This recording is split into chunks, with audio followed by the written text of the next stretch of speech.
Então me diga uma coisa, Gabriel. Neste momento, existe uma grande maioria das empresas que a gente compra, vende, negocia, etc., que não estão seguras. A maioria não estão seguras, ou todas não estão seguras, porque não existe 100% em segurança da informação. O quanto elas sabem que elas estão seguras ou não? Essa é a grande pergunta. E no final do dia, sabem muito pouco, infelizmente.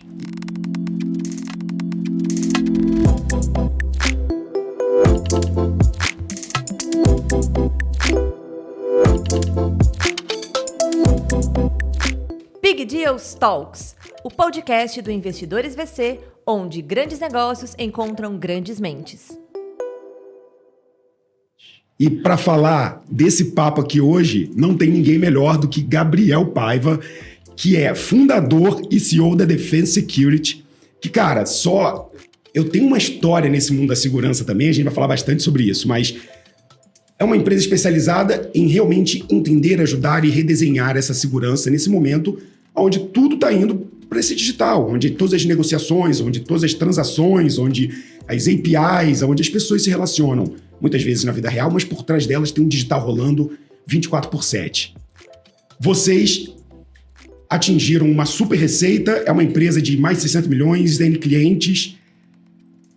Conta para mim, nas suas palavras, quem é o Gabriel Paiva, como é que ele chegou até aqui, como é que foi esse início da história, para a gente ir contando de onde é que começou, como é que entrou a segurança na sua vida. A gente vai falar de defesa, vai falar de inteligência artificial, de envelhecimento anjo, vai falar de inovação. Mas começa contando para mim quem é o Gabriel, para a gente saber aqui um pouco mais. Bom, vamos lá. Então, assim, eu sou engenheiro, né? De formação, eu sou engenheiro elétrico. Nada a ver com TI, nada a ver com cibersegurança. Fui tentar aprender isso na raça mesmo, entrando no mercado e começando a aprender para atender os clientes, para melhorar os controles que eles tinham de segurança. E eu comecei, na verdade, na área de redes, né? Numa outra empresa que é multinacional americana. Uhum. Né? E depois eu saí dessa empresa que era de redes, foquei para ir para a área de cibersegurança, que foi a última empresa antes de eu abrir a Defense. Trabalhava ali na infraestrutura, naquela parte de gestão de redes, ou mais a parte de infraestrutura, ou mais a parte lógica de rede? Não, era mais a parte de infraestrutura, então Tá. a gente vendia suítes, né? Vendia roteadores, essa era a ideia, né? Que é um bom background, né? Para quem quer começar na área de segurança, você entender. Exatamente. É engraçado rede. até porque a maioria dos profissionais, dos especialistas de cibersegurança, que são um pouco Sim. mais antigos, né? Mais experientes, Sim. eles todos começaram em redes. Porque não Todos existia começaram em rede. cibersegurança. Eu comecei em rede. Exato. Então ninguém conhecia direito cibersegurança. Sim. Começou a ter um boom ali para 2010, mais ou menos, começou a crescer. E foi mais ou menos 2015 ali, 2016, que foi quando eu mudei para a área de cibersegurança. Que era uma área que estava em ascensão, já estava, na verdade, já bem em ascensão há um tempo, né? Mas sempre precisou de muitos profissionais. Até hoje a gente precisa de muitos profissionais e não tem no mercado. Sim. Então é muito complicado achar um especialista mesmo. É muito complicado também trazer alguém júnior para começar a colocar em cibersegurança, porque ele precisa ter um background muito grande, como eu falei, como você falou ali, da gente ter começado em redes. Então a gente tem aquele background. Para quem está começando agora, ele ter esse background em redes é mais complicado, porque em redes já está um pouco mais saturado, né? O mercado já está mais organizado, mais consolidado, então já tem todas as cartas marcadas, digamos assim. Agora, a cibersegurança não. Toda hora tem uma área diferente, tem uma camada que a gente separa ali, cibersegurança em camadas, tem uma camada diferente que está crescendo. Por exemplo, agora a Cloud Security, Web Security. Então, é sempre muito dinâmico, porque sempre vai achar vulnerabilidades diferentes e aí a gente vai crescendo. Esse foi um negócio que na minha cabeça, quando era mais ou menos... Eu entrei na SPM em 2002 e eu entrei na Future Security no Rio de Janeiro, lá do André Diamant, em 2004. Na época a gente vendia Checkpoint, Barracuda, Single Sign-On, e licença de um monte de coisa, de Firewall e etc. Ironport e por aí vai. E eu era da área de marketing, entrei como estagiário, não sei o quê, aí depois virei o bambambam da área de marketing, depois virei vendedor. Falei, bicho, eu quero vender. E aí montei vários sistemas de venda, virei vendedor, fui na raça, e eu sabia de tecnologia, então fui vencer aquele negócio ali. Uma coisa que eu percebi na época e que eu achei que seria uma tendência é que estava nascendo soluções cada vez mais correlacionando logs e detecções em tempo real. O André Diamant chegou a fazer o CIS lá na Future, que era o Centro de Inteligência e não sei o que lá, que era um monte de painel de LED, isso em 2006, tá? 2004, 2005, 2006. Um monte de painel de LED maneiro numa sala que, quando ele apertava um botão, abria a parte que mostrava a galera por trás. Eram várias mesas, tipo NASA, sabe? Aquela paradinha. Pra galera ficar fazendo, né, as correlações. Aí tinha o NetIQ, que ficava fazendo as correlações e tal. Eu achei que a cibersegurança ia se apropriar cada vez mais da inteligência artificial e que as ferramentas iam ser simplesmente uma questão de quanto você pode pagar para estar seguro. Porque, ao meu ver, se eu instalasse um Firewall XYZ com baita de um rádio, se eu instalasse um checkpoint não sei o quê, se eu instalasse um log, um single sign-on, uma autenticação, eu ia estar segurão, tipo, beleza. Só que, cara, o que faz essa máquina da cibersegurança ser tão atualizável? São as novas tecnologias puxando mais digital, agora são máquinas novas puxando AI, a gente tem que acessar isso no nosso dia a dia, são os celulares. O que ainda não está blindado que a gente tem que ficar atualizando, entendeu? Porque quando eu penso... eu sei que eu estou entrando super maluco nesse papo, mas é mais como usuário. Às vezes eu sinto, cara, eu estou no Mac, eu estou no iPhone, eu sinto que tem uma certa proteção do sistema, etc. Quando a gente está falando de web, de transação, de IP, cara, tipo faroeste. O que faz esse negócio ser tão mutável? Como o vírus foi na década de 80, né? Tipo assim, você corrige, vem outro. E sempre vai ter. O ponto maior ali é que vai ter sempre vulnerabilidade entre o celular aqui e a nossa cabeça aqui, a pessoa, né? Então, os humanos em si criam essas vulnerabilidades. Sim. Porque a gente está sempre suscetível a, por exemplo, cair dentro de um phishing, ou baixar algum software na internet que você quer realmente baixar. Não é um phishing. Você foi lá, tentou entrar, buscou no Google, achou lá no SoftConic, sei lá, o que for, baixa ali e obviamente vai vir algumas coisas. Não existe almoço grátis. Então, aquele Windows que você pirateou, ele não tá grátis ali, entendeu? Tem alguma coisa por trás. Mas aí é só você instalar o Super Cleaner. Daqueles que instalam que aí vem com mais. que vem com mais coisas. Então, no final do dia, é sempre assim. Sempre são as pessoas, né? E tanto no cenário de pessoa física ou até pessoa jurídica ali, mas usuário acessando fora, né? Como também plataformas, né? Então, plataformas é onde a gente acaba focando mais, né? Em cibersegurança, porque é onde a gente vai proteger, porque se, de repente, a plataforma de um internet banking, ela tem uma falha grave... Aí é um exploit pesado. Exatamente. Para desenvolver o exploit ali e começar a evoluir, o buraco disso é muito grande. Vocês são especializados em missão crítica hoje? Tipo, Sim. bankings, etc e tal. A gente vende mais. Os nossos maiores clientes estão no Financial Services, né? E estão também na parte de Service Provider. São os dois que investem mais em cibersegurança, né? No país todo. O que investe também bastante é varejo, né? As grandes de varejo investem bastante. Mas ainda assim, muito abaixo do que o Financial Services faz. Porque a própria Febraban, ela define ali um limite ali, né? Que você tem que ter de soluções e de controles de segurança. Aderência, né? A um mínimo ali não de governança, né? Mas de aderência à segurança, né? De proteção, inclusive, ao sistema. Porque é uma proteção sistêmica, né? Porque se tem uma brecha, pode ferrar todo mundo.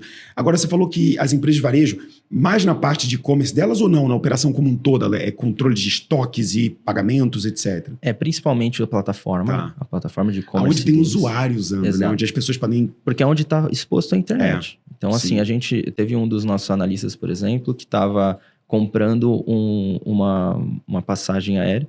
E nessa compra de passagem aérea, ele foi brincar ali naquela inspeção de código do Google, sabe? E identificou ali uma vulnerabilidade. Você mudava um elemento e nesse elemento você conseguiria listar vários outros usuários e tal.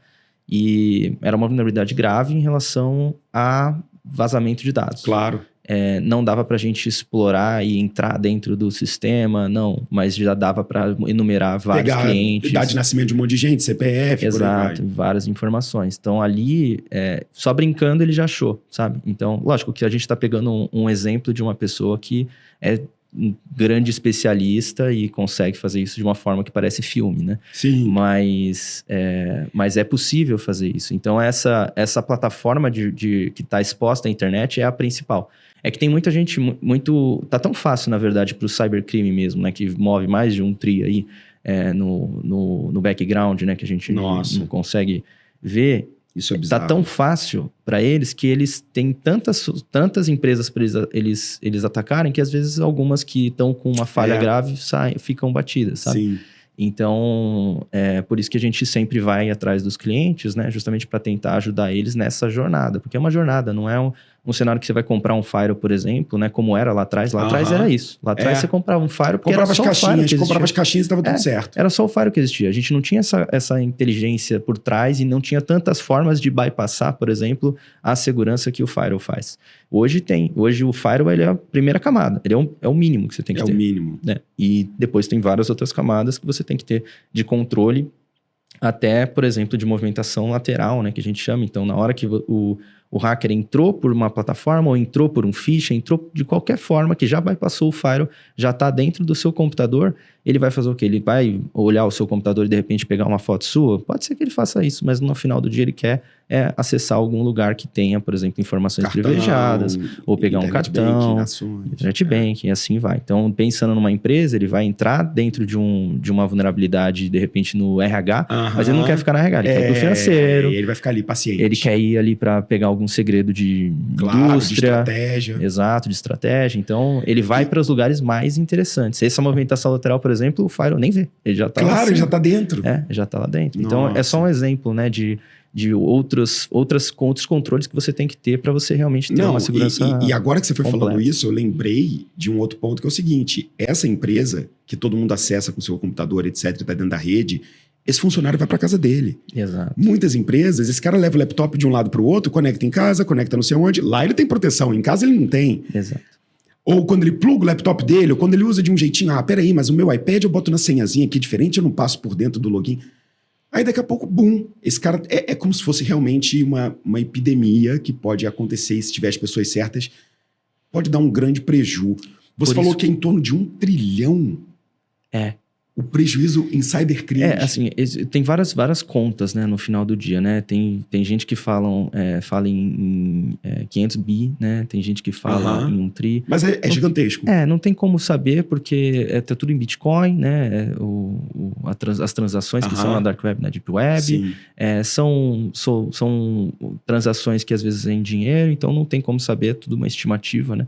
Mas estima-se que tá em 1 tri. Cara, deixa eu fazer um rollback aqui. Onde você nasceu? Eu nasci em Santos. Nasceu em Santos. Foi o Santos que ontem ganhou do Corinthians? Eu tô sem... acho que teve um jogo ontem, não zoei o Lucão, mas eu acho que teve um jogo. Não sei se foi Santos Corinthians, mas acho que o Corinthians perdeu ontem também. De qualquer forma, nasce em Santos, vai para engenharia elétrica, que você falou. Isso. Aí começa na área de infraestrutura. Em que momento que você fez a transição de tô trabalhando para outras pessoas para quero começar a empreender? Já existia alguma coisa antes? Tipo, conta para mim ali um pouquinho do que foi esse shift de tô trabalhando numa área de rede para, cara, acho que eu quero empreender. De onde é que veio esse conhecimento? Veio da família? Como é que era essa estrutura? Conta para mim um pouquinho do segredo por trás do capô. Não, legal. Bom, na verdade, assim, eu sempre quis empreender. Sempre foi da minha veia ali. Eu nem sabia que eu queria empreender, nem sabia o que era empreender, mas eu já fazia isso, né? Eu lembro que... Eu brinco que minha primeira M&A foi um tapa na cabeça do meu pai, assim, que ele tinha uma loja de videogames, era aquelas lan houses de PlayStation, sabe? Xbox que tinha. E eu trabalhava, entre aspas, né? Lá dentro. Aí eles tinha que testar os jogos, exato, né? Eu tinha que ficar jogando com os clientes, né? O Wing Eleven e tal. E aí, muito bom. E aí, no final do dia, eu olhei e falei, pô, tá todo mundo aqui toda hora parado, toda hora tem que sair pra pegar uma Coca. Eu falei, vou comprar um monte de Coca-Cola, um monte de fandangos e tal, e vender. Isso eu tinha 12 anos de idade. Fez a lojinha. Aí eu fiz uma lojinha ali. Aí deu certo, começou todo mundo vender, começou até, às vezes, a vender mais do que tava ali, do que ele ganhava em aluguel. Claro. E aí ele foi lá, me deu um tapa na cabeça e falou, não, agora isso aqui é meu. Pronto. E tomou de mim. Foi meu primeiro M&A ali, né? Que eu brinco, né? E aí eu sempre quis empreender, então eu sempre fui tentando evoluir para essa parte, né? Sempre tentei, mas nunca deu certo. Eu tentei uma empresa de investimento, eu tentei uma empresa que era de saúde mesmo ali, né? Para você emagrecer e tudo mais. Também não deu certo. Mas todas as vezes que eu tentei, nunca dependia de mim tecnicamente, sabe? Eu estava dependendo de um sócio que ia também ter a mesma gana, a mesma fome que eu para fazer acontecer. E na Defense foi diferente, né? Então, quando eu já estava na área, já conhecia, já sabia fazer tudo, o que eu não sabia era a parte administrativa ou a parte de empreendimento mesmo, né? De contabilidade, e isso eu fui aprender para conseguir fazer. Sim. Então, eu já tinha todo o conhecimento, tinha o networking para começar a empresa, e foi aí que começou a dar certo. Então, em 2020, no meio da pandemia, que foi o momento que eu virei a chavinha ali. Então, apareceu uma oportunidade de eu fazer uma consultoria. Legal. Ela me pagava ali aquela consultoria por 10 meses, né, mais ou menos. Dava para estender ali para 12, se eu tivesse uma apertada ali nas minhas contas pessoais e tal. Então, eu tinha basicamente 1 ano para fazer a empresa virar. E aí eu comecei a trabalhar e fazer consultoria para várias empresas. Como eu sempre atendi grandes empresas, então para mim era minha segunda-feira, sabe? Legal. O meu dia a dia era atender grandes empresas. Então, eu fui conseguindo várias consultorias, as empresas começaram a pedir para eu fazer suporte técnico também, porque gostavam do meu serviço. E aí eu comecei a crescer time para começar a atender. E isso em 2020, a gente fez 600 mil de faturamento, mais ou menos, né? Então, foi bem baixo, bem focado em serviço. E aí, em 2021, eu consegui treinar o time para eles fazerem a parte de serviço e eu fazer a parte de vendas. Legal. Apesar de eu não gostar tanto de fazer a parte de vendas, porque eu sou muito bom para convencer as pessoas, mas eu não gosto de ser aquele vendedor de ficar indo atrás, de empurrar. Que tem que ser um pouco. Tem que ser, não tem como, né? Não tem como fugir disso. E aí, em 2021, eu comecei a focar nessa parte de vendas. E aí, a gente deu um boom, né? Saiu de 600 mil e foi para 25 milhões, né? Só em 2021. E aí, em 2022, eu comecei a estruturar o time de vendas mesmo, para ter mais braço, começar a atender mais clientes e não depender só de mim. E aí, em 2022, a gente foi para 61 milhões. E esse ano a meta é bater 100 milhões. Então, a gente foi crescendo muito rápido. Começou com uma eu presa, né? Seria só eu. E hoje a gente está com 41 pessoas já no time. Então, foi crescendo muito. Mas eu sempre atendi grandes clientes. Então, se você for olhar o headcount ali, né? De 41 para 100 milhões, é muito alto, né? A nossa produtividade, entre aspas, né? Mas no final do dia é porque a gente atende grandes contas. Segurança é muito caro hoje. Essa é uma das coisas que a gente quer mudar com o IA para democratizar um pouquinho mais. E no final do dia, hoje ainda está muito focado ali para grandes empresas, porque realmente empresas menores não conseguem fazer o investimento que poderia ou que deveria fazer para ter realmente uma segurança apropriada. A pandemia foi uma escada rolante que ajudou o investimento em cibersegurança, 2020, 2021, 2022? Com certeza. E foi sem querer, obviamente. Não foi visão... Foi você. Não foi uma visão do Gabriel. Falou, não, eu vou empreender porque agora eu vou pegar, vou surfar isso. Não foi. Essa sopa de morcego, isso vai dar problema em cibersegurança. Mas acabou acontecendo e foi exatamente o que você estava comentando agora. Então, pensa na pessoa que tem o laptop, estava no trabalho, estava lá na empresa, e aí falou, puta, agora eu vou ter que trabalhar no home office. Aí a gente vai pro home office. Aí começou a ter um monte de incidente de segurança. E várias empresas tendo ransomware, né? Que é aquele sequestro de dados. E foi evoluindo ali. Então, todo mundo começou a ficar muito preocupado com segurança. Começou a aumentar os investimentos. E ainda mais na inflação que estava, né? Com um fluxo de dinheiro aí no mercado. Todo mundo começou a gastar para melhorar a cibersegurança. E aí eu fui pegando essa onda. Cara, e me diz uma coisa. Dessa transição de uma empresa de 600 mil, que era o iConsulting, para funcionários, aí a primeira cambalhota foi de 600 para 25 milhões. 25, aí 25 para 60, 60 para 100. Lindo. Nessa primeira cambalhota aqui, o que foi o gap de aprendizado como founder? Porque você tinha já criado coisas antes, mas nenhuma delas tinha escalado, dado certo. Sim. Você nunca tinha tido, talvez, a experiência de contratar e liderar 30, 40 pessoas e montar áreas, etc. O que foi o gap que você falou? Bicho, isso aqui eu penei, cara. Eu acho que assim, eu saí do front, né? Então, acho que todo mundo que foi para gestão ou que vai para gestão um dia vai sofrer isso, né? Quando você sai do front ali de você executar, que depende tudo de você e você só tem que só parar e fazer, você sair e falar, tá bom, agora eu vou deixar com outra pessoa para fazer, e você vê a pessoa que a pessoa vai errar, sabe?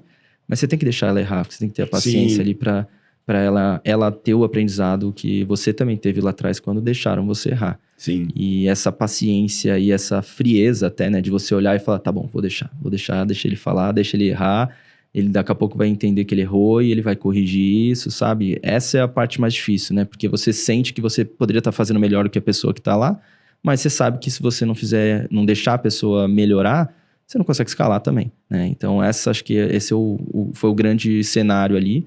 E as contratações mesmo, né? Então, nas primeiras contratações, eu lembro que contratei um cara, né? Foi bem, bem divertido até no final, né? Depois de passar toda a crise. Mas eu contratei um cara para ele trabalhar no residente em um cliente meu. E quando eu fui contratar ele, eu não tinha muita experiência em contratação, em entrevistas e tudo mais, e eu fui fazer entrevista junto com o cliente. O cliente escolheu junto comigo, cara. O cara abandonou, assim. Que isso? Abandonou. Eu fui até pesquisar na CLT o que eu fazia. O cara sumiu. Sumiu. Pinote. Sumiu, não atendi o telefone, eu pedi até pro meu gerente administrativo na época, ir até a casa dele, bater na casa dele, ele não atendia. E no final do dia, a gente teve que só demitir ele e ficou por isso bicho. Mesmo. Porque a CLT é complicado, né? Ele fala que tem que ter 30 dias. De ausência. Meu cliente não vai esperar, ele é um residente, ele tem que estar lá. Meu cliente me ligou e falou, o cara não me atende. No primeiro dia já. Inicialmente você teve que ter um custo duplo. Exato. Tipo, vou ter que botar outra pessoa. Contratei outra pessoa, esperei ele voltar, para quando ele voltar eu consegui demitir.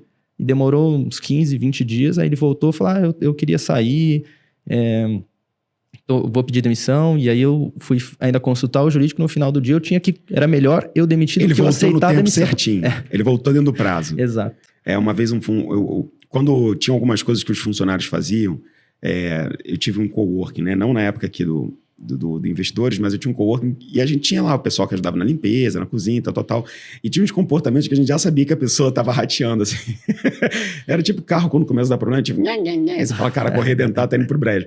Tipo, o cara começava, faltava 1, faltava 2, aí faltava 5 dias, aí esperava que você demitisse, não sei o que. Aí você não demitia, não, tá tudo bem, você melhorou? Ah, não, melhorei, tava tudo bem. Você trouxe o atestado? Ah, não, mas eu vou pedir amanhã. Cara, vinha várias coisas assim que você vai falar, esse aí tá churnando. Exatamente. Então, depois, não tinha muito jeito. Nesse caso, ele queria forçada, né? Queria assim, cara, eu já...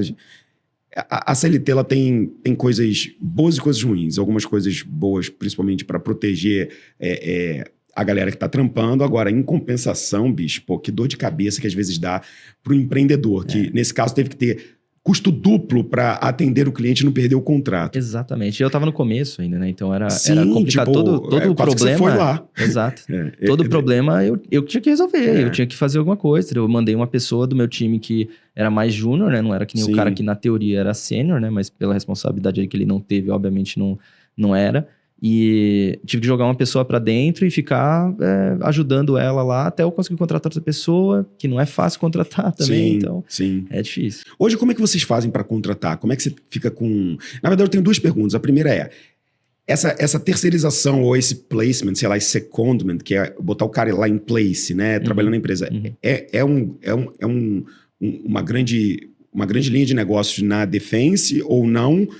Como acontece, por exemplo, em muitos escritórios jurídicos que têm os seus advogados dentro da empresa, né? Que eles colocam lá, que eles chamam de secondment. E a segunda coisa que eu ia te perguntar era justamente isso. Em relação a esses clientes, qual hoje que é a principal dor e quem é esse ICP? É o CTO, é o CIO, é o cara de segurança? Já tem um Chief Security, bababá, que não é o CTO, é o cara só...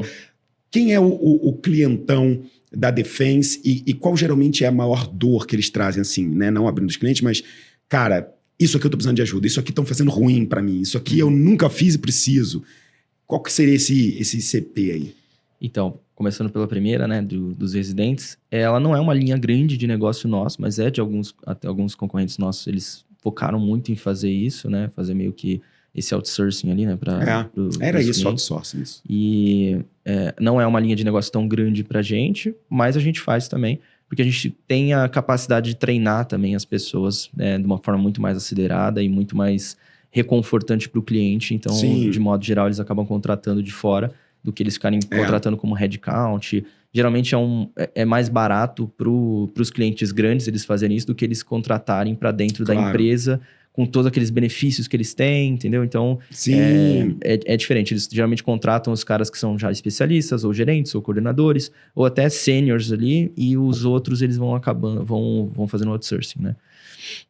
Sobre a posição, tem a posição chama CISO, né? Chief Information Security Officer, ou alguns lugares chamam de CSO, né? Chief Security Officer. Tá. E esses são os caras que a gente geralmente conversa mais, né? O nível executivo, e dali a gente vai entrando para os gerentes, para os analistas, para os especialistas, né?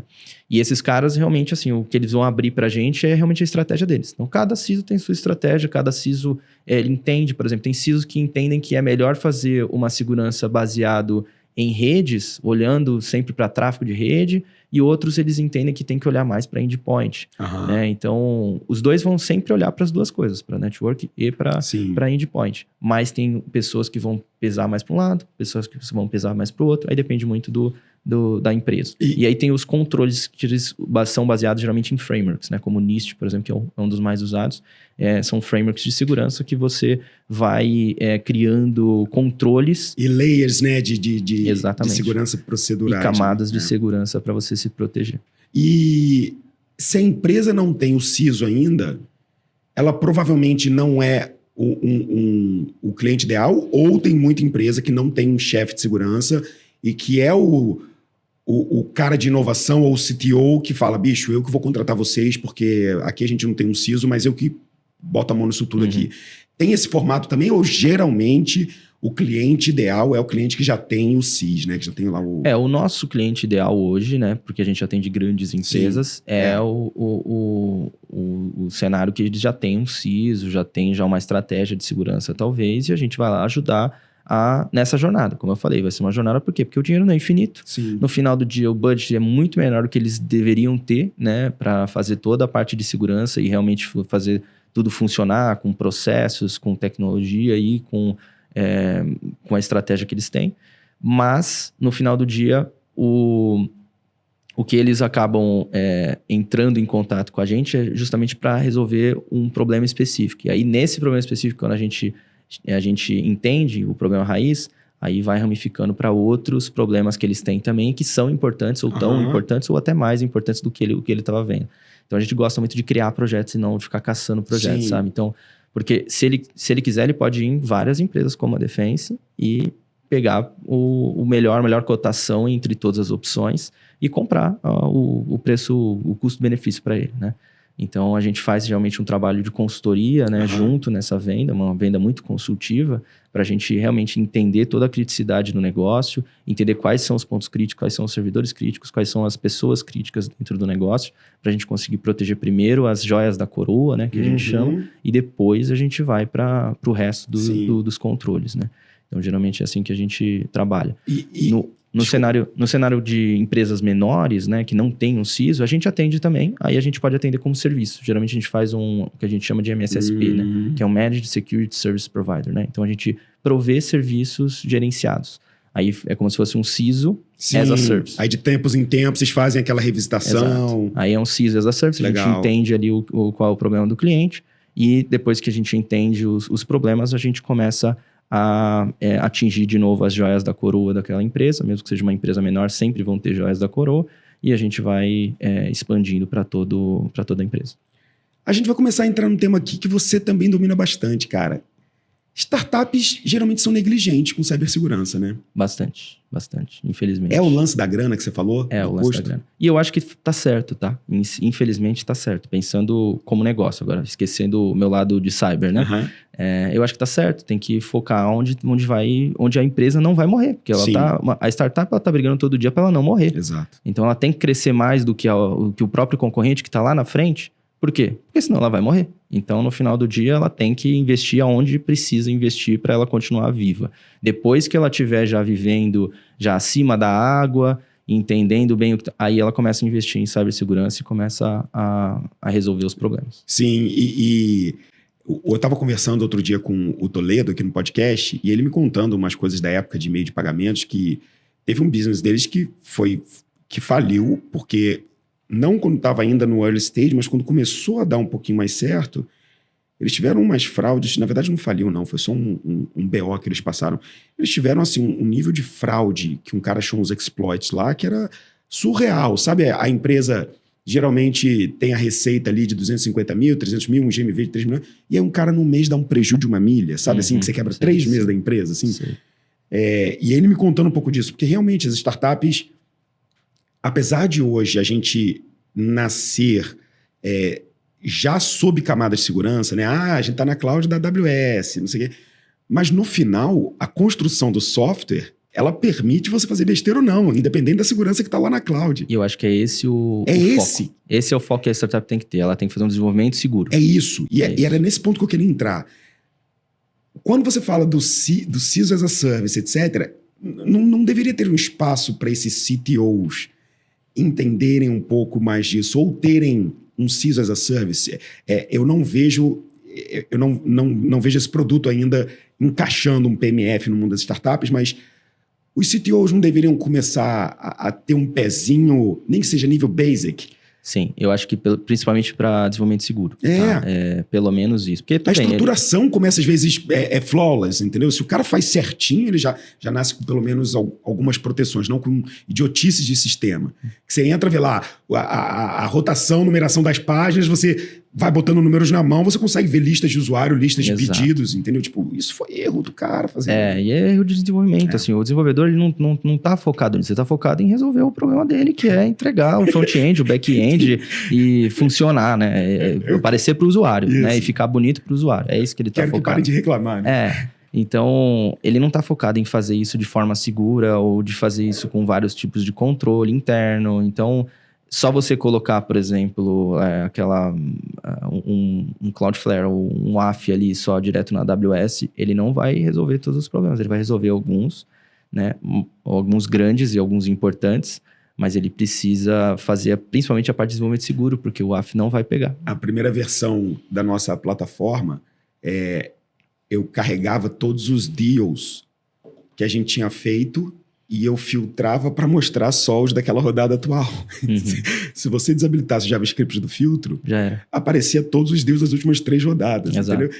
É claro que não tinha informação sensível do usuário, a parte de CPF, etc, estava em outro lugar, mas tipo, a prova de que às vezes você só quer codar, tipo assim, cara, eu não estou conseguindo resolver. Tá, puxa todos os registros, filtra só os que eu quero agora, pronto, ufa. Aí depois eu fui resolver esse problema, entendeu? Mas no início tinha ali, cara, se você matasse o JavaScript, apareciam 180 linhas de deals anteriores, enquanto eram só 30 que eu queria mostrar. Um exemplo comum que tem na maioria das plataformas é login, né? Então, quando você faz o login, você entrou, já está logado dentro da plataforma, certo? Se você muda dentro do JavaScript o login, então mudou de Gabriel para Amuri, eu listo o que é da Amuri. Isso é muito comum. A maioria das plataformas, elas não fazem uma segunda autenticação, entendeu? Ela só faz só a primeira, entrou, logou, já logou no sistema, você tá dentro do sistema. Nossa, e se você mudar o user lá, ele... Já era. Entendi, ele não mantém o token da autenticação. Exato. Que loucura, então, isso é muito comum. É um dos mais comuns que a gente vê quando a gente vai fazer um pen test, né? Sim. Que é um teste de penetração para realmente identificar essas vulnerabilidades. Esse é um dos mais comuns que a gente encontra. É verdade, porque você acha que a segurança tem que ser só na porteira, né? Entrou lá dentro, se você consegue ver todos os outros bois, bicho. Exatamente, é isso aí. A gente falou de startup... E eu acho, cara, que esse assunto é o tipo da coisa que a gente pode explorar em N variáveis, né? Que o quanto que as startups deveriam se preocupar não em cibersegurança, proteções, firewalls, etc., em máquinas, mas em codar pensando em cibersegurança. Como é que você consegue obfuscar os dados? Como é que você consegue ter justamente esses tokens de acesso seguro? Como é que você faz um sistema de recuperação de senha seguro? Entendeu? Hoje com aqueles, né, verificação de SMS, verificação de não sei o quê. Como é que você faz um sistema de OTP seguro? Tem tanta coisa legal que dá pra fazer hoje fácil em desenvolvimento de software, tudo low code na maioria das vezes, entendeu? Se você não faz besteira, você faz bem feito. E você investe com a gente, é investidor. E provavelmente tudo isso aconteceu depois que a Defense começou a dar certo. A Defense foi o grande big deal da sua vida, até agora. Foi o primeiro. E foi ela que permitiu você começar a fazer investimentos e ampliar o seu universo executivo. Sim. Você já investiu em várias startups, mais de 10. Muitas aqui com a gente. E algumas provavelmente fora do seu setor, etc. O que você procura mais hoje? Está muito relacionado à cibersegurança? Está mais relacionado a só negócios SaaS e digitais? Ou você gosta de diversificar justamente, se eu mando bem na segurança aqui, eu até gosto de olhar algumas coisas para o meu core aqui do negócio, mas eu invisto em outras áreas que não tem nada a ver com cibersegurança porque eu acredito na inovação. Como é que é o Gabriel, o investidor, agora com cabeça de quem construiu o próprio negócio, viu as coisas dando errado e depois dando muito certo, as dores do crescimento, mas também viu as falhas lá atrás, quando empreendeu em coisa que não deu certo. Como é que é esse, Gabriel, analisar empreendedor e negócios que estão começando? Então, eu sou apaixonado por empreendedorismo, apaixonado. E aí eu tento até fugir. Quando as pessoas, tem uma ideia. Hoje eu tô tentando fugir, porque eu sou muito fácil de convencer quando a ideia é boa, sabe? Uhum. A ideia é boa, o fundador é bom, porra, eu já fico apaixonado ali, já querendo ajudar, querendo, de alguma forma, fazer acontecer, sabe? Porque eu olho e falo, puta, essa ideia vale a pena gastar tempo. E às vezes eu nem tenho mais tempo hoje, né, pra conseguir fazer tudo que eu quero. Ouviu, né, galera? Tá facinho, tá facinho. Só chegou com a ideia boa, mandou um papo. e eu não tenho tempo, às vezes, pra fazer. Sim. E eu vou lá e quero fazer, pelo menos ajudar. Então, às vezes eu entro como advisor, pelo menos. O melhor jeito de você se tornar investidor é você ser um bom advisor, né? Porque você conhece o negócio por dentro. Se você gostar, você bota grana. Exato. Então, eu tento ajudar de alguma forma, pelo menos, sempre quando eu acredito muito no fundador e na ideia. Legal. Né? Isso quando tá bem em early stage. Quando a empresa já está mais organizada, eu geralmente até envio para vocês analisarem junto comigo, porque... Aí a gente entra mais em tração. Aí vai fazer due diligence e vai entrando mais a fundo. Mas eu invisto em todos os setores, eu não tenho nenhuma... Na minha tese em si, a tese de... A ideia é boa, o fundador é bom e eu acredito que vai realmente ter um mercado endereçável para aquela ideia, sabe? Então, se está resolvendo um problema grande... O cheque é grande. Sim. Aí é só questão de sair nesse meio tempo aqui e ter o fundador para conseguir desenrolar, entendeu? Então... Mas hoje você percebe que é muito mais fácil para o Gabriel Paiva, com a Defense de 60 milhões, abrir reuniões, conseguir novos contratos, sair na imprensa, construir eventos, ter um stand, do que quando você estava no iniciozinho da jornada ralando. E aí a gente vai entrevistar, entender e conversar com alguns empreendedores e a gente vê que muitas vezes eles querem ter o que hoje, por exemplo, uma Defense de 60 consegue, mas ainda você ter conseguido executar o que vocês conseguiram executar. Uhum. No final do dia, a única coisa que vai libertar esse empreendedor para ele fazer o que ele quiser e crescer do jeito que ele quiser é crescer. Exato. Né? Tipo, no início, bicho, vai catar coquinho, vai dar o teu jeito, vender o almoço para pagar a janta, porque se o negócio der certo e o mercado for bom o suficiente, vai ter o cheque grande que você falou. Só que é muito mais fácil hoje você falar de investimentos, rodadas e projetos e fundos com uma Defense, porque você conseguiu chegar nesse momento de conseguir olhar agora e falar, cara, deixa eu montar. Então, o quanto que você sente que esses empreendedores, quando vêm pedir grana pra gente, falar de um negócio, apresentar uma oportunidade, obviamente que muito ainda tem a ser construído, então ele tem que ancorar na oportunidade. Mas você não sente que às vezes a galera ainda não entendeu que o jogo é menos de ficar tentando provar e mais de, então deixa eu fazer esse negócio aqui, que se der certo, bicho, esse cara vai me ouvir a hora que eu quiser, entendeu? Como é que você encara isso? Porque você não falou, tá, então peraí, gente, alguém pode me ajudar aqui a me investir 2 milhões para eu fazer essa empresa dessa... Você falou, cara, deixa eu fazer esse bicho no bootstrap aqui. Exato, porque eu comecei assim mesmo, né, e até hoje a empresa é bootstrap, né.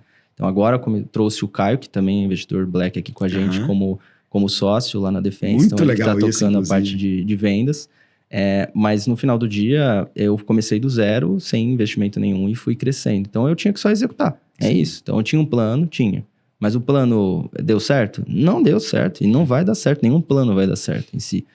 Você tem algumas estratégias que você tem que focar ali, mas o plano mesmo, tático, provavelmente não vai dar certo e você vai ter que se adaptar no meio do caminho. O importante é focar realmente na execução. A ideia é muito legal, mas a execução é o que vai colocar o dinheiro na mesa. E o difícil, às vezes, é quebrar esse iniciozinho, né? Porque a gente sabe que, às vezes, o motor tem que dar a partida para o negócio começar a andar. E é esse que é o trade-off do investimento anjo, né? É o quanto que esse cara tem que provar para você que ele já conseguiu construir, mas que você sabe que se tiver mais uma grana no bolso dele, ele consegue fazer 10 vezes mais. Então, o quanto ficar acompanhando aquilo ali e saber no momento certo que é o grande desafio. Na Defense, você já fez investimentos de empresa ou de negócios que fazem sentido para a sua estrutura hoje, ou os investimentos são sempre em outras áreas? Ou tem até um desejo de, cara, quem sabe, eu sei que você criou agora o hub de AI, que tem todo o projeto de inovação, a gente vai falar disso, mas não tem espaço, por exemplo, um CVC de cibersegurança para investir em produtos e negócios de nova segurança? Daqui a pouco, com 100 milha aí, já tem espaço para começar a brincar, fazer 5 milha ali separado para fazer um CVC da Defense nessa área. Então, é o que a gente está fazendo mais ou menos, né? Agora, Olha aí, com ó. a ZenoX é mais ou menos por aí. É meio que um venture builder, né? Então, a gente tem um centro de desenvolvimento de IA, né? Focado em IA. Uhum. Não vai focar só em cibersegurança, mas o primeiro produto Legal. que a gente tem lá é o que veio da Intelia, né? Que é o que eu acabei adquirindo ali os produtos.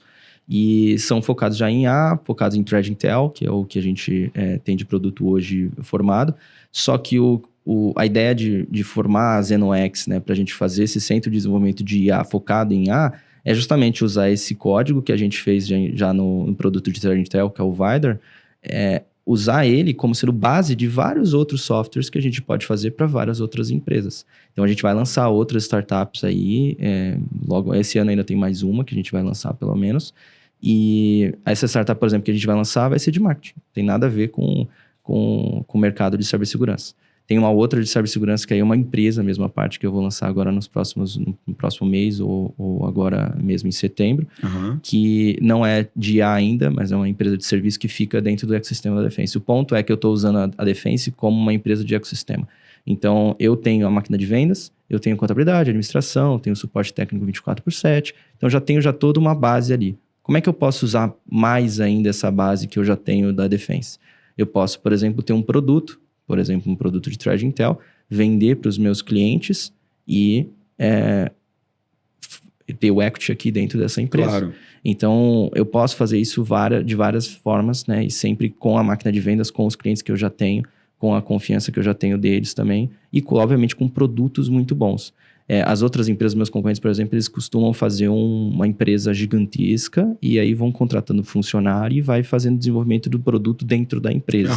Você não quer criar múltiplos produtos, você quer criar negócios. Exato. Esse é o ponto. E aí eu crio negócio, eu consigo atrair, ser mais atraente até para trazer novos sócios. Sócios que são incríveis na área. Sim. Então, incríveis na área de Threat Intel ou incríveis na área de Pentest, como a gente vai lançar agora uma empresa de Pentest específica, que seja alta qualidade, porque meus concorrentes, no final do dia, eles acabam fazendo meio que nem pato, né? Então, eles fazem um pouquinho de tudo, mas não faz nada excepcional.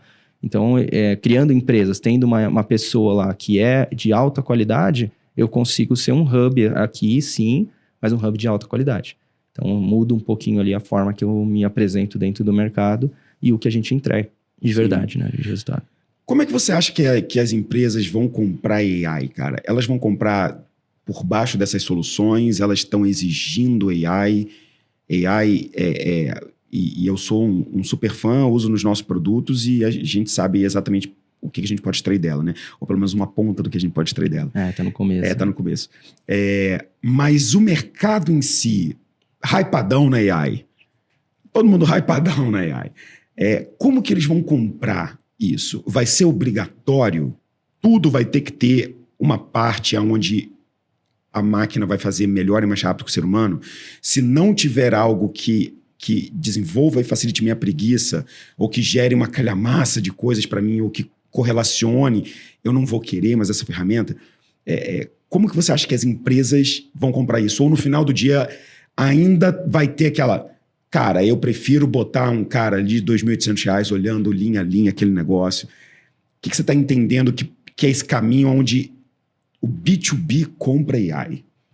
Eu acho que o grande segredo é custo. Democratizar tudo. Então, esse é um dos grandes objetivos que eu tenho de carreira mesmo, né? E com a ZenoX, a ideia é justamente essa, a gente conseguir democratizar. Tem um dos produtos que a gente vai lançar para B2C focado nisso, né? De uma forma de a gente democratizar. B2C? Que é o Telio, né? O Telio, até que você comentou ali no Big Deals, né? O Telio é justamente isso, é para a gente atender B2C de uma outra forma. Porque hoje, eu tentando explicar para minha mãe não baixar aquele PDF que vem no e-mail da Caixa, sabe? Que todo mundo já recebeu. ela vai lá e clica e baixa. Não adianta. Ela vai sempre fazer isso. E mesmo a gente que já sabe que é um phishing, às vezes você tá num momento ruim, num dia ruim, não tá muito bem da cabeça ali naquele dia, você vai clicar e você vai acabar caindo dentro de um phishing, né? E o Telio é justamente isso. É pra gente conseguir prever antes de você clicar. Então, eu já vou te avisar antes. Você entrou lá no seu browser e viu o e-mail e tá lá o e-mail, o Telio já vai te avisar ali e falar, esse e-mail aqui é muito, muito estranho, tem uma grande ameaça provavelmente por trás, não baixe. É browser-based. Maneiro. Esse é um browser-based e depois a gente vai lançar a versão mobile, né, que ainda tá em desenvolvimento.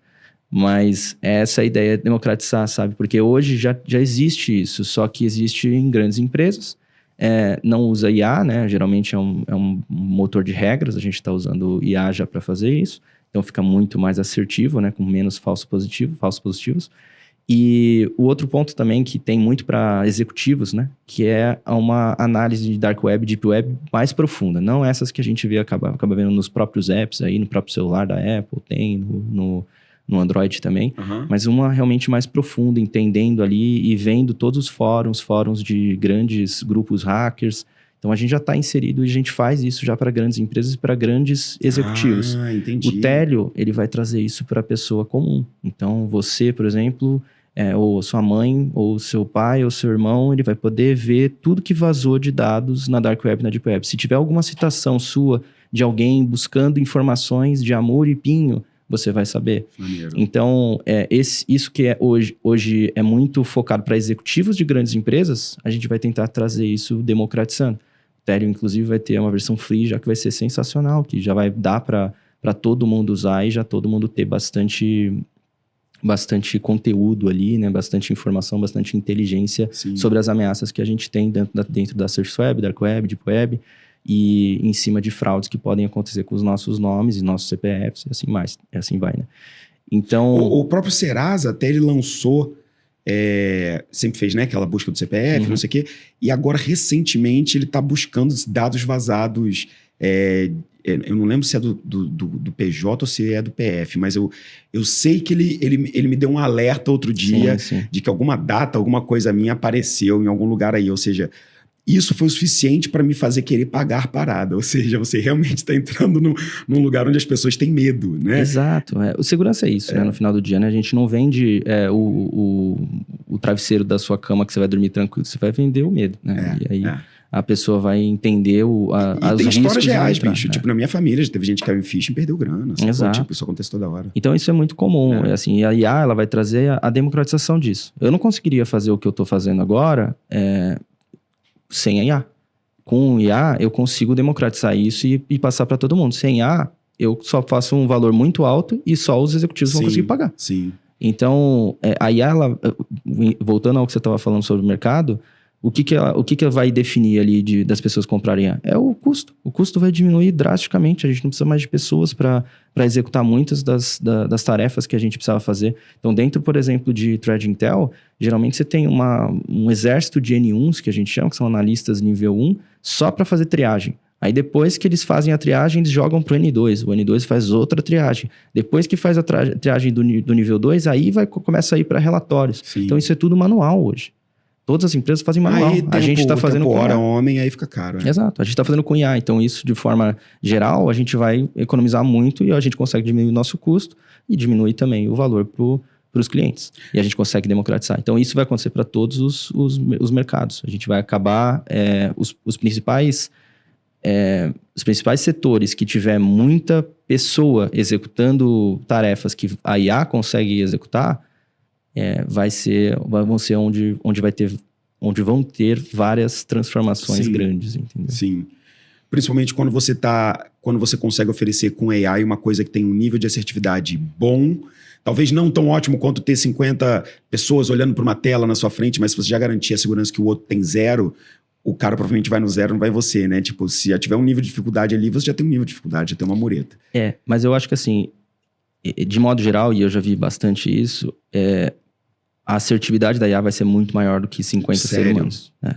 Caralho. 50 seres humanos vão errar mais do que a IA, porque 50 seres humanos têm falhas também, vão estar em dia ruim, vai estar... Sim. Então, não é que tem 50 fazendo um em escada do outro, todo mundo vai analisar a mesma coisa, cada um tá analisando uma coisa. Então, um errou, acabou, entendeu? Então, no final do dia, a IA, ela não tem como ela errar. Ela não descansa. Ela tem até alguns cenários que é até interessante de falar. Aí ela levanta o alerta e chama o humano. Que ela tem a alucinação, né? Não sei se você já viu de alucinação de IA. É muito legal, é um tema complexo, né? Mas é muito interessante.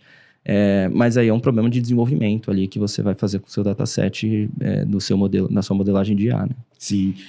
Deixa eu te perguntar.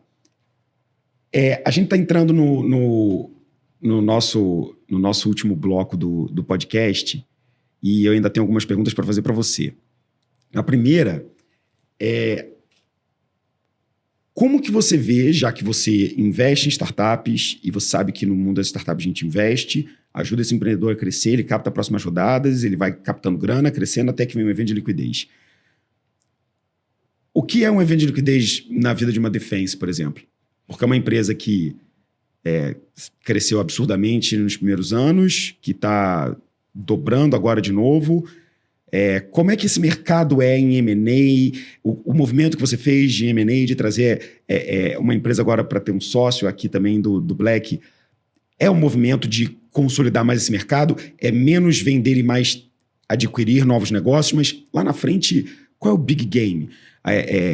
Qual que é como é que esse o túnel, qual a direção desse túnel Defense? Tipo, ser maior empresa de cibersegurança mundo? Ou, cara, a gente acredita que esse mercado é um mercado que está passando por consolidações, a gente quer fazer parte disso, no futuro pode vir uma grandona e consolidar, a gente já sabe que isso acontece também. Como é que você enxerga? Eu vivi, na minha experiência 2004 na Future, o exit do André Diamant, que vendeu para aquela empresa que era não vou lembrar agora. Mas ele fez um exit, vendeu a Future na época por 17 milhões de reais. Era outros tempos, né? 2006, etc. Mas foi um baita de um exit e era uma empresa que tinha os seus 40 e poucos funcionários. Então, a gente tem uma expectativa de crescimento muito ainda. Eu não estou pensando no cenário de M&A, né? De alguém comprar a Defense. Já veio algumas pessoas, algumas empresas, alguns fundos até atrás da gente conversar e tal, mas hoje eu não estou muito aberto a isso, a essa ideia, porque a gente tem muito o que crescer ainda. Então, a gente está crescendo muito, a gente tem uma forma de trabalhar muito diferente do que tem no mercado, a gente se diferencia em vários setores, em vários cenários, e a gente está tentando fazer uma consolidação, sim, no mercado brasileiro, mas uma consolidação com a Defense. Legal. Então, a Defense crescendo, continuando esse crescimento e evoluindo em todos os setores. Hoje, a gente, por exemplo, não atende setor público. Então, o setor público é um que eu deixei de lado, não estou atendendo, estou focando em privado e focando em grandes centros ainda. A gente não foi tanto para os outros centros. Então, a gente tem muito a crescer ainda aqui no Brasil, se consolidar cada vez mais e depois a ideia é ir para fora. Então, o próximo investimento que a gente deve fazer é para ir para os Estados Unidos e para ir para a Europa. Legal. E a gente testar essas duas ligas grandes ali, né, muito maiores até que o Brasil, e a gente começar a testar a tese da Defense como um todo também em outros lugares, porque aqui a gente já validou, a gente está só melhorando a tese, né, um pouquinho mais, mas assim que a gente consolidar um pouquinho mais a ideia é ir para outros centros. Pô, animal, cara. Eu ia perguntar para você justamente what is next para Defense. Acho que isso é um pequeno resumo, né? Mas tem mais alguma coisa até talvez relacionada a essa questão do hub de inovação? A pergunta era justamente essa. What is next, cara? Como é que vão ser, então, esses próximos 5 anos aí que você está vendo de operação desse setor que tem se tornado cada vez mais relevante? A gente falou muito disso aqui. E que eu nem abordei esse tema, que é um negócio que eu gosto. O quanto que, por exemplo, essa última guerra que a gente teve, Ucrânia e Rússia, mexeu com cibersegurança ao redor do mundo. Talvez um tema até para um próximo podcast, a cibersegurança reshaping the war conflicts, porque realmente foi um absurdo quando eles usaram de cibersegurança, porque a guerra virou super virtual agora, e até suas redes de contatos e drones e mapeamento das pessoas, os usuários da Ucrânia, cidadãos, etc., viraram webcams para que os seus exércitos tivessem localizações. E os caras criaram uma rede mesh usando o celular das pessoas para saber a localização dos exércitos russos. Tipo, a guerra se misturou com os civis também. E cibersegurança está nisso tudo. É um papo para a gente ter em off, talvez ter até um outro episódio, mas what is next?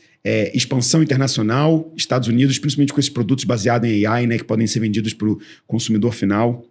E o que você imagina de mercado brasileiro? Você falou sair de 60 para 100 nesse ano ou no próximo? Esse ano. Esse ano. Sede, outras regiões, outros pontos de contato. Tem que estar em Brasília, tem que estar no Rio, tem que estar em São Paulo. Como é que fica essa estrutura agora de um business? Cara, que uma coisa é chegar a 60, chegar a 100 é outra complexidade também, né? Tem mais gente, mais pagamento, mais imposto, mais tudo.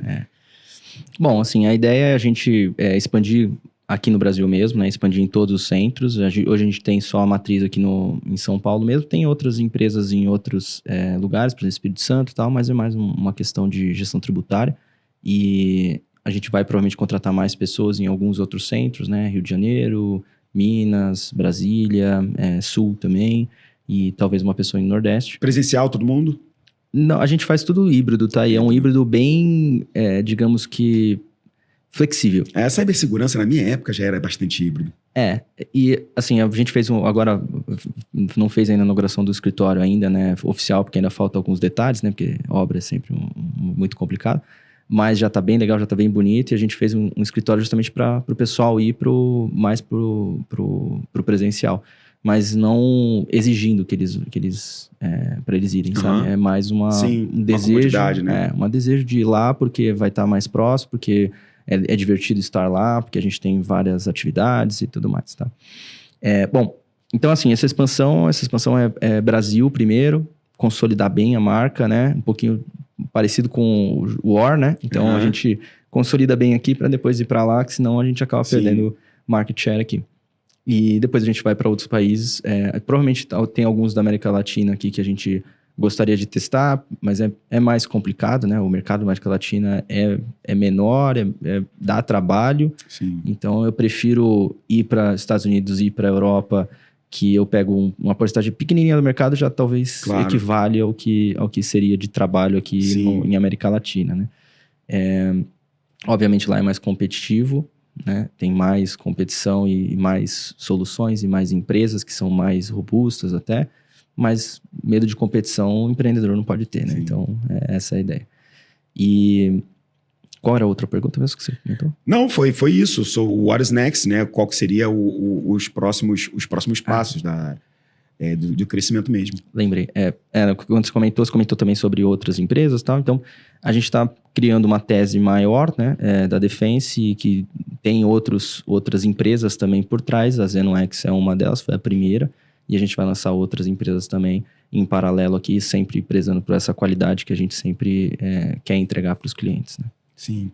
Cara, eu quero agradecer pela sua vinda aqui, por ter participado e aceito o nosso convite para estar aqui no nosso podcast. Também quero dar para você um presentinho que o nosso time reservou aqui, escrito à mão, um carinho, um agradecimento por você ter participado com a gente. Está com a gente aqui há muito tempo, é investidor Black, investe aqui, mas vir aqui, tomar o seu tempo que está no meio da execução, no crescimento do negócio para participar com a gente, realmente a gente sabe o valor que tem. Então, cara, queria agradecer e queria também te dar o espaço para agradecer a todo mundo, dizer o @ da Defense, como é que o pessoal acha você, acha o contato da empresa. Não, queria só agradecer, muito obrigado aí pela oportunidade aí. Foi uma honra estar aqui com você, com a Muri. Eu sou muito fã de vocês, fã do Investidores VC como um todo, fã seu também, fã do Lucas, então sempre vou comprar tudo que vocês fizerem, eu vou comprar e vou estar junto, porque eu gosto muito, principalmente da energia, da vibe, de tudo que vocês fazem, e acredito muito no futuro do Investidores VC, por isso que estou investindo junto e sou investidor junto, somos sócios. Sim, somos sócios em vários negócios, sócios aqui também. Então, meu caro, muito obrigado. E muito obrigado Para você também que acompanhou a gente aqui por todo esse episódio, seja escutando a gente no seu carro, fazendo seu treino aí na academia, ou assistindo a gente no YouTube, no Spotify, a gente tá em todas as plataformas, não perde nada não. No @investidoresvc, você tem até TikTok. Gabriel falou que vai dar uma dançadinha cybersegura, vai ser uma dançada cybersegura, com tecladinho assim, ó. Brincadeiras à parte, a gente vai ter muito corte também no @investidoresvc no Instagram, no TikTok, tem também os shorts ali no YouTube, tá em todos os lugares. Então, você não vai perder nada. Obrigado por você que ficou até aqui. Acompanha a gente nos nossos podcasts. Toda quarta-feira tem Big Deals Talks e toda sexta-feira tem o nosso giro de notícias com Big Deals, trazendo as notícias relevantes do nosso ecossistema, do mundo do Venture Capital. Beleza? Muito obrigado, mestre. Obrigado vocês e até a próxima. Tchau, tchau. Valeu, obrigado.